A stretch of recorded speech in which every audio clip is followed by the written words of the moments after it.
ये दोस्तों, आपका शादी हो गया।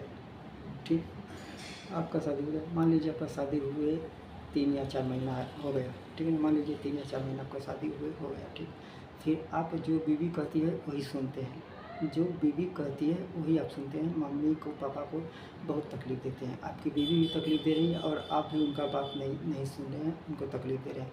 क्योंकि आप ये चीज़ भूल गए कि माँ ने आपको 9 महीने पेट में रखा था।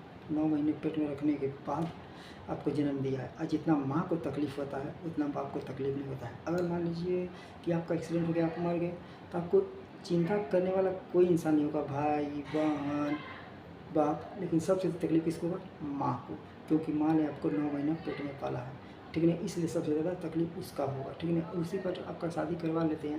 शादी करवाने के बाद जब बीवी आती है, 6 महीना साल भर बीतता है, तो आप माँ बाप को तकलीफ़ देने लगते हैं। ठीक, जिस नहीं तैसे बोलते हैं। लेकिन आप ये चीज़ भूल जाते हैं दोस्तों कि आने वाले पीढ़ी में बच्चे आप ही को देखिए, जैसे माँ बाप को तकलीफ़ देते हैं आपके बच्चे देख रहे हैं, तो वो यही ना सीखेंगे कि जब वो बढ़ाएँगे, जब आप बूढ़े हो जाएँगे, जब वो बढ़ाएँगे, आप बूढ़े हो जाएँगे, तो वही इंसान आपको तकलीफ़ देगा। आपका बच्चा ही आपको तकलीफ़ देगा। तब आपको समझ में आएगा कि मैंने माँ-बाप को तकलीफ़ दिया, इसलिए मेरा बच्चा तकलीफ़ दे रहा है। अगर आप लड़कों के सामने जैसा शिष्टाचार करेंगे, वैसे ही लड़के सीखते हैं। अगर लड़का के सामने आप लोग माँ का, बाप का अपना इज़्ज़त करेंगे, तो आपका लड़का भी अपने बाबा दाई का इज़्ज़त करेगा और आपका भी इज़्ज़त करेगा। अगर आप अपने माँ बाप का इज़्ज़त नहीं करें तो लड़का भी इज़्ज़त नहीं करेगा आपका, अपने दादा दादी पे न कुछ करेगा। अगर आप इज़्ज़त करेंगे तो आपका लड़का भी इज़्ज़त करेगा।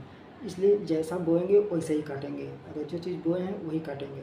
अगर दूसरा काटना है तो अच्छे से रहिए, अच्छा परिवार को ध्यान दीजिए और सबको खुश रख के रखिए। अगर ये सोचिएगा कि आपकी वजह से किसी को तकलीफ़ ना हो, हमेशा सबको खुश रखिएगा।